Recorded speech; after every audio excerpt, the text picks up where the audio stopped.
Hello, नमस्कार दोस्तों। आज हम बात करेंगे पंजाब नेशनल बैंक के स्टॉक्स के बारे में और जानेंगे इसके इम्पोर्टेंट टारगेट के बारे में। साथ ही ये वीडियो आपकी एजुकेशन के लिए है, बाय सेल की कोई एडवाइस नहीं है।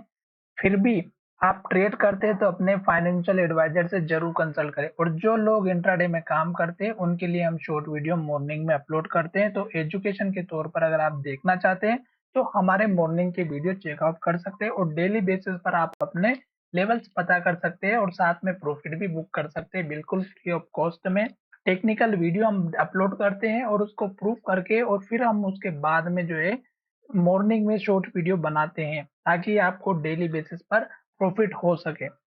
अब यहाँ पर हम बात करेंगे पंजाब नेशनल बैंक के स्टॉक्स के बारे में। उससे पहले हम बात करेंगे कि आज मार्केट में सबसे बढ़िया अच्छा दिन देखने को मिला क्योंकि इलेक्शन का अभी असर एक दिन पहले ही हो चुका। गैप अप ओपनिंग हुई 800-900 पॉइंट और निफ्टी ने बहुत बढ़िया गैप ओपनिंग होने के बाद प्रॉफिट बुकिंग हुई और फिर से जो है निफ्टी अपने हाई के पास क्लोज होती हुई नजर आई। तो गैप अप ओपनिंग होने के साथ में जितने भी स्टॉक्स थे सबने गैप अप ओपनिंग की और बहुत बढ़िया प्रॉफिट देखने को मिला।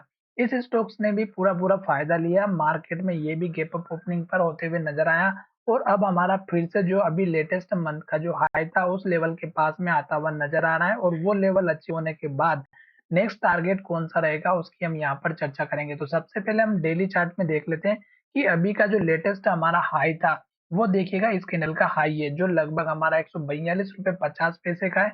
तो ये तो हो गया आपका अभी का छोटा सा टारगेट, ठीक है। तो ये 142 रुपए 50 पैसे का आपका हो गया टारगेट, ठीक है। ये मैंने यहाँ पर बना करके बता दिया। 142 या 143 जो भी है आप चेकआउट कर सकते हैं। 143 ही है वो तो, और आप 143 रुपए का प्रॉफिट ले सकते हैं।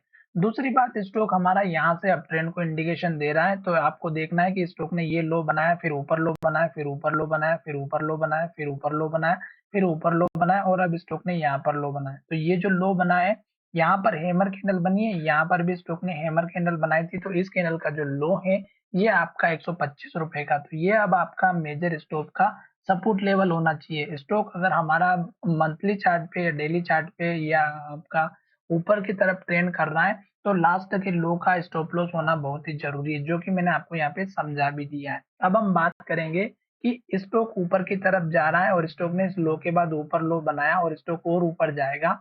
तो डेफिनेटली इस लो के ऊपर लो बनाएगा तभी हमारा स्टॉक अप ट्रेंड को फॉलो करेगा। तो अब स्टॉक का जो सपोर्ट लेवल बन सकता है वो वाला रहेगा इस कैंडल के हाई का। अब ये लेवल अगर आप देखेंगे तो यहाँ पर दिखाई दे रहा है 132-133 रुपए का, जो कि आज के दिन इस स्टॉक ने लो भी बनाया है 132 रुपए 85 पैसे का, ठीक है। ये आपका मेजर सपोर्ट लेवल अब बनता हुआ नजर आएगा अगर स्टॉक हमारा इस हाई को ब्रेकआउट करता है तो। साथ ही अगर आप देखेंगे तो स्टॉक ने इस कैंडल का जो हाई था वो हमारा यहाँ पर आज के दिन अचीव किया है टारगेट। अब ये टारगेट हमारा है 138 रुपए 30 पैसे का और इस कैंडल का हाई आज का जो देखेंगे 138 रुपए 55 पैसे का है। तो ये जैसे ही ब्रेकआउट होता है तो आपका टारगेट ये रख देना है जो कि 142 या 43 रुपए का रहेगा। अब ये तो हो गए टारगेट की बात। अब आपको प्रॉफिट कब बुक करना है वो मैं बताऊंगा मंथली चार्ट के बेसिस पर, जो कि आपको दोनों ही जगह समझ में आ जाएगा। अगर आप देखेंगे तो यहाँ पर जो ग्रीन कैंडल बनी एक के बाद एक, तो आपको बैठे रहना है, जल्दबाजी नहीं करनी है, पूरा प्रॉफिट लेना है। हम चलते हैं मंथली चार्ट पर। मंथली चार्ट में क्लियर इंडिकेशन दिखाई देगा, वो मैं आपको समझाने वाला हूँ। देखिएगा कि यहाँ से स्टॉक ने एक के बाद एक ग्रीन कैंडल बनाई, हाई बनाया, हाई बनाते बनाते स्टॉक यहाँ तक रेड कैंडल बना दिया बीच में। अब आप सोच रहे होंगे कि इसमें प्रॉफिट बुक करना, बिल्कुल नहीं करना था। रीजन क्या है कि पिछली कैंडल के लो के नीचे क्लोजिंग नहीं हुई। दूसरी बात, स्टॉक ने रेड कैंडल भी बनाया और पिछली कैंडल के हाई का भी ब्रेकआउट किया, पर लो को ब्रेकआउट भी नहीं किया और ना ही उसके नीचे क्लोजिंग हुई। तो आपको बैठे रहना था। फिर स्टॉक ने क्या किया, ग्रीन कैंडल बनाई, फिर स्टॉक ने ग्रीन बनाई, फिर ग्रीन बनाई, फिर ग्रीन बनाई, फिर ग्रीन बनाई। अब इस मंथली वाले चार्ट में देखिएगा, मंथली कैंडल में तो देखिएगा पिछली कैंडल का जो हाई था वो हमारा 142 रुपए 90 पैसे का। इस कैंडल का हाई देखिएगा 142 रुपए 25 पैसे का, एग्जैक्ट सेम टू सेम है। और स्टॉक ने जो लो बनाया था वो हमारा इस लो के नीचे लो था, पर क्लोजिंग हमारी पिछली कैंडल के लो के ऊपर थी। तो हमें फिर से वेट करना था। अब स्टॉक अगर हमारा फिर से ग्रीन कैंडल बनाएगा या हाई बनाएगा तो हमें वेट करना है। अब हम बात करेंगे टारगेट की। तो टारगेट आप देखिएगा इस कैंडल का जो हाई है ये हमारा 144 रुपए का, जो कि आपको बहुत जल्द देखने को मिलेगा। तो 144 रुपए का आपका टारगेट यहाँ पर हिट होते हुए नजर आएगा। उसके बाद का टारगेट अगर आप देखेंगे तो इस कैंडल के लो का रहेगा जो हमारा यहाँ पर 151 रुपए का।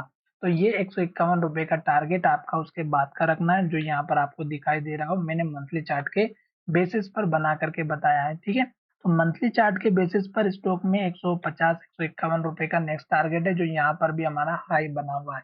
जैसे जैसे स्टॉक से ऊपर जाएगा आपको मंथली चार्ट के बेसिस पर टारगेट लेना है, फिर इस कैंडल के हाई का रखना है, जो लगभग हमारा यहाँ पर बना हुआ है 164 रुपए का। अब ये टारगेट इतना इंपॉर्टेंट है कि स्टॉक ने यहाँ पर हमारा एक तो इन्वर्टेड हैमर कैंडल के साथ में इसको अचीव किया था। तो एक बात तो ये हो गई कि ये एक हमारा इसलिए इम्पोर्टेंट है कि 100 इन्वर्टेड हैमर कैंडल के साथ बना था। दूसरा, स्टॉक ने यहाँ पर सपोर्ट लिया था 2 बार। तीसरा, यहाँ पर इस कैंडल ने भी हमारा इन्वर्टेड हैमर के माध्यम से बनाया था। और चौथा, यहाँ पर देखिएगा पुराना वाला लो भी था। तो 164 और 169 के आसपास का आप अपना टारगेट लेकर के चलिएगा। जैसे जैसे स्टॉक ऊपर जाएगा आपको अपना टारगेट बढ़ाते हुए चलना है। अब यहाँ पर केवल आपको एक चीज ध्यान रखना है, ये हमारा मंथली चार्ट है, तो ये जो टारगेट है ये भी मंथली बेसिस पे रहेगा। हो सकता है कि यहाँ पर जो है शॉर्ट टाइम के हिसाब से टारगेट मिले। अभी स्टॉक अभी लगातार ऊपर जा रहा है, सपोर्ट नहीं लिया है। तो आपको क्या करना है कि केवल और केवल वेट करना है। अगर मंथली चार्ट हमारा ग्रीन कैंडल बना रहा है, हाई बना रहा है, तो वेट करना है, जल्दबाजी नहीं करनी है, पूरा प्रॉफिट लेना है। टारगेट समझा दिया है किस तरह से मिलने वाला है, कहाँ तक मिलने वाला है।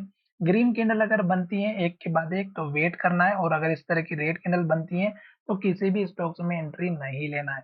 तो चलिए फिलहाल वीडियो को यहीं विराम करते हैं, और जब भी स्टॉक अपने पुराने लेवल पर आता है हाई पर, तो सपोर्ट पर या सपोर्ट पे आता है या फिर हमारे पुराने रेजिस्टेंस पे आता है, तो आपको कैंडल चेकआउट करना है। एटलीस्ट रेड कैंडल है या इन्वर्टेड हैमर है, तो आपको प्रॉफिट लेने के लिए तैयार रहना है। जैसे स्टॉक इन्वर्टेड हैमर कैंडल के लो का ब्रेकआउट करता है आप अपना प्रॉफिट बुक कर सकते हो। उसके बाद जब तक स्टॉक गिरते जाएगा आपको वेट करना है, फिर से सपोर्ट लेवल का वेट करना है जहां पर स्टॉक हमारा नीचे तक नहीं पहुंचा है। और जब सपोर्ट पर अगर हमारी इन्वर्टेड हैमर के बजाय अगर हमारी हैमर मिलती है, तो आपको बिंदास होकर के हाई के पास जैसे ऊपर जाता है ब्रेकआउट होने के कंफर्मेशन वेट करिएगा और एंट्री बना सकते हैं। साथ ही ये वीडियो आपका बहुत ही अच्छा लगा होगा तो चैनल को जरूर सब्सक्राइब करें। मुझे पता है कि आपने इस कंपनी के स्टॉक्स को लेकर के रखे हैं, तो तभी आप इस स्टॉक्स को देख रहे हैं।